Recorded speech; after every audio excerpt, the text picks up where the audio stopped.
Now we're gonna talk on slave resistance. So it's not like the slaves enjoyed the condition that they lived in. So at one point they had to fight. So there are different types of resistance that had been recorded. Right. So slave resisted in both positive, in both passive and violent ways. Sluggishness, indifferences, shirking, alcoholism, and flight were examples of passive resistance. So arson and murder are examples of violent resistance. Right. So when you talk about passive ways, we're talking about ways that are not really violent. Right. So things to avoid working. Right. So sluggishness, when working, just doing a slow job, right? Indifferences, shaking, alcoholism, right? So some slaves were driven to suicide by the harsh and painful life that they were living. So now we're going to talk about Ned Turner, a rebellion. So Ned Turner led a rebellion in 1831. He had about 70 followers. They used axes, knives, and blunt instruments in an attempt to move quietly. They killed 60 men, women, and children. The rebels were captured by the 3,000 soldiers. So the rebels that we're talking about, the people that followed him, right?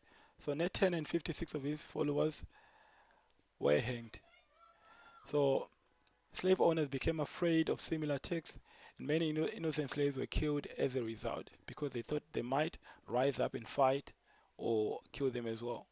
A law was then passed that prohibited slaves from meeting unless they were accompanied by a white minister, and it became illegal to teach slaves to read and write. So the reason why they were afraid that if slaves were going to meet on their own, they were going to be engaging or planning on making a rebellion again.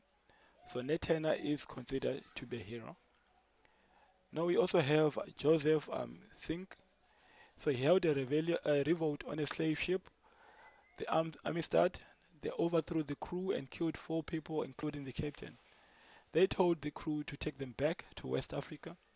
They then were tricked and arrived in America, where they were captured. They were eventually tried and then they were set free. So this is an example of a case where the slaves were victorious. Another famous one is Harriet Tubman in the Underground Railway. I think I would encourage you to watch the movie as well. I mean the series, right? So the Underground Railway was a secret route that was used to help slaves to escape to the northern states of America. A system of coded words was used to assist escaping slaves.